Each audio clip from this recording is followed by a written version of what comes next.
warahmatullahi wabarakatuh. Alhamdulillah, alhamdulillahirabbil alamin, wassalatu wassalamu ala asrofil anbiya'i wal mursalin wa ala alihi washabbihi wasallam ajmain. Pertama sekali, marilah kita mengucapkan puji syukur kepada Allah Subhanahu wa taala karena berkat dan rahmat hidayahnya kita bisa berkumpul di aula SMP negeri kita tercinta ini. Dan tak lupa pula salawat serta salam kita tujukan kepada Nabi besar kita Nabi Muhammad sallallahu alaihi wasallam dengan mengucapkan Allahumma shalli ala sayyidina Muhammad wa ala ali sayyidina Muhammad. Saya hormati rekan-rekan guru, sejawat dan pemateri Bapak Sito SPDI. Untuk memulai acara ini kita mengucapkan basmalah, bismillahirrahmanirrahim. Yang pertama, protokol yang sedang dianggap langsung. Yang kedua, pemateri diseminasi budaya positif yang akan dibawakan oleh Pak Sito SPDI. Kepada Bapak, silakan. Bapak Ibu, ya, selamat sore. Kepada Bapak Ibu yang saya hormati, yang pertama saya mengucapkan ribuan terima kasih kepada Bapak Ibu yang sudi hadir menyempatkan waktu dalam acara diseminasi modul 1.4 yaitu tentang budaya positif. Adapun tujuan saya yang pertama ini sebagai melengkapi aksi nyata yang di LMS tentang CGP calon guru penggerak angkatan 8. Kemudian yang kedua, saya akan berbagi ilmu yang sudah saya dapat di calon guru penggerak dalam modul 1.4. Bapak Ibu yang saya hormati, saya akan menyampaikan diseminasi modul 1.4 tentang budaya positif. Lanjut berikan. Ya, jadi Bapak Ibu, tujuan daripada pendidikan menurut Ki Hajar Dewantara bahwa proses pendidikan adalah untuk menuntun segala kekuatan kodrat yang ada pada anak-anak agar mereka sebagai manusia dan anggota masyarakat dapat mencapai keselamatan dan kebahagiaan yang setinggi-tingginya. Itu ada gambar Pak petani atau petani yang menanam padi, bahwa Ki Hajar Dewantara itu mengibaratkan bahwa anak didik kita itu seperti biji yang ditanam oleh petani, yaitu seperti benih biji atau boleh padi atau jagung. Kalau guru itu seperti petaninya, bapak guru itu seperti petaninya, ya. Jadi setiap anak yang lahir itu mempunyai kodrat bakatnya masing-masing. Kita tugasnya hanya menuntun. Bagaimana menuntun anak itu supaya mengembangkan kodratnya itu sesuai yang dibawa, mengarahkan. Kita tidak bisa kalau lahannya itu pun tidak subur, kalau tidak dirawat apalagi oleh Pak petani, tentu tidak akan tumbuh menjadi baik. Tapi kalau kita sebagai guru, sebagai petani, kalau kita merawat dengan baik, dia akan tumbuh menjadi subur sesuai dengan kodratnya tadi, menjadi biji padi. Selanjutnya Ibu, ya. Kemudian apa makna daripada budaya positif? Budaya positif di sekolah adalah nilai-nilai keyakinan dan kebiasaan di sekolah yang berpihak pada murid, agar murid dapat berkembang menjadi pribadi yang kritis, penuh hormat dan bertanggung jawab. Lanjut. Ya. Ada pertanyaan pemantik Bapak Ibu. Kalau apakah Bapak Ibu setuju dengan pernyataan ini? 1. Hukuman dapat mendisiplinkan anak. Apakah iya Bu? Betul? Betul. Betul? Ya.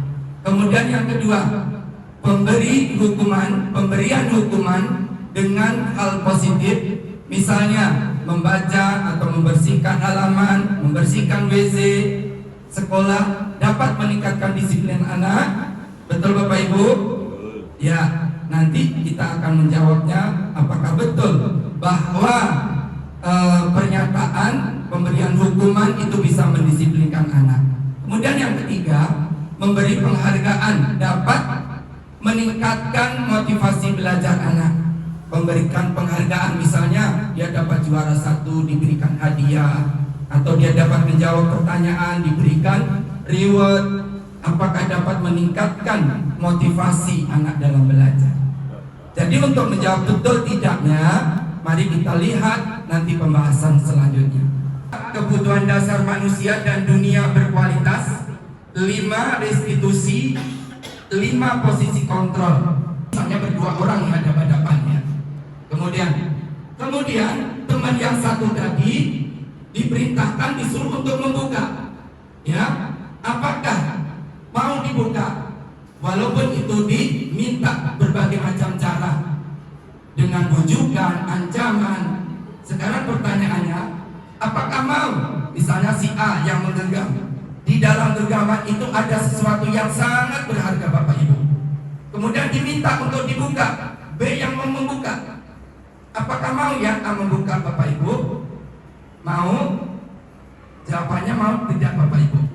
Misalnya ini tidak ya, ada juga yang membuka. Ya, ada yang membuka, ada yang menutup, tidak mau. Karena ini sesuatu yang berharga Bapak Ibu. Kalau dibuka nanti akan diambil, akan lepas. Ya, di situ. Jadi apa yang terjadi dengan rayuan, bujukan? Kalau dia meyakini sesuatu tadi berharga, dia akan kuat untuk menggenggamnya. Bahkan ada yang membukanya, dipaksanya, dirayunya, akhirnya dapatnya. Nanti kita akan belajar tentang teori kontrol. Kita lanjut. Juga demikian, kita tidak bisa memaksakan, ya, tidak bisa memaksakan murid harus membuka tangannya. Tidak bisa kita memaksanya. Itu menurut teori kontrol. Ilusi bahwa semua penguatan positif, efektif dan bermanfaat. Ya, bahwa kita, oh anak ini pandai nak, kamu nak, pintar nak. Ya, nah, kalau anak murid tadi ini, yang penting kita akan menumbuhkan nilai yang ada dalam diri pribadi murid itu sendiri. Bagaimana muncul kesadaran pada diri mereka sendiri. Ya, walaupun secara kasat mata kita lihat murid mau mengikuti perintah kita, belum tentu di dalam hatinya itu mau. Nah, inilah teori kontrol ilusi tadi. Bagaimana memahami pandangan seorang siswa itu? Kita harus memahami itu. Ya. Kemudian dalam stimulus respon, perilaku buruk dilihat sebagai suatu kesalahan. Misalnya anak tidak mengerjakan PR atau datang terlambat. Ya, itu merupakan kesalahan, perilaku buruk. Tetapi teori kontrol, semua perilaku itu memiliki tujuan. Misalnya dia terlambat, mungkin kesiangan bangunnya, atau dia naik sepeda motor bocor bannya. Ya, kita harus memahami teori kontrol ini. Kemudian orang lain bisa mengontrol saya. Dalam teori kontrol, hanya Anda yang bisa memahami, mengontrol orang lain. Ya, Bapak Ibu. Kemudian pemaksaan pada saat bujukan gagal. Ini teori kontrolnya, kolaborasi dan konsensus menciptakan pilihan-pilihan baru. Dan terakhir adalah model berpikiran menang kalah. Ini teori kontrol, model berpikir menang-menang. Jadi Bapak Ibu, untuk teori kontrol itu kita harus memahami bagaimana karakter murid tersebut. Ya. Nilai kebajikan universal. Nilai-nilai kebajikan adalah sifat-sifat positif manusia yang merupakan tujuan mulia yang ingin dicapai setiap individu. Nilai-nilai tersebut bersifat universal dan lintas bahasa, suku, bangsa, agama maupun latar belakang. Seperti perilaku atau perbuatan memiliki suatu tujuan. Dr. William Glasser pada teori kontrol. Kemudian dengan mengaitkan nilai-nilai kebajikan yang diyakini seseorang, maka motivasi intrinsik itu yang terbangun di dalam jiwanya, sehingga menggerakkan motivasi dari dalam untuk mencapai tujuan mulia yang diinginkan. Nilai-nilai kebajikan yang ingin dicapai oleh setiap anak Indonesia kita kenal dengan profil pelajar Pancasila. Jadi ada 6 profil pelajar Pancasila: beriman, bertakwa kepada Tuhan Yang Maha Esa dan berakhlak mulia. Yang kedua, mandiri. Ketiga, bernalar kritis. Keempat, berkebinekaan global. Kelima, bergotong royong. Dan keenam, kreatif. Kita lanjut ya. Ini ada beberapa. Yang kedua kita pelajari tentang teori motivasi, hukuman, dan penghargaan restitusi. Ada teori motivasi perilaku manusia. Yang pertama, ini kalau kita untuk menghindari ketidaknyamanan atau hukuman, apa yang akan terjadi apabila saya tidak melakukan. Nih, misalnya kalau anak murid tidak mengerjakan PR, ya. Nah, jadi kalau dia mengerjakan PR tentu akan terhindar dari hukuman kita. Misalnya disuruh mencatat sampai 100 halaman atau 100 kalimat. Tidak mengerjakan PR, tidak mengerjakan PR. Yang pertama dia terhindar dari hukuman. Yang kedua adalah mendapatkan penghargaan. Itu masih motivasi dari eksternal, dari luar.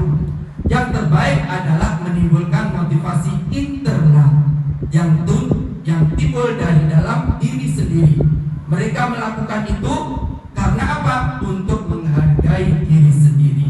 Ya, saya akan menjadi orang seperti apa bila saya melakukannya. Ini yang terpenting. Kita lanjutkan. Kelompok mereka dengan karakter yang lebih kuat. Restitusi juga merupakan proses kolaboratif yang mengajarkan murid untuk mencari solusi untuk masalah mereka dan membantu murid berpikir tentang orang seperti apa yang mereka inginkan atau tujuan mulia dan bagaimana mereka harus memperlakukan orang lain. Kita lanjut ya. Ada 9 ciri-ciri restitusi.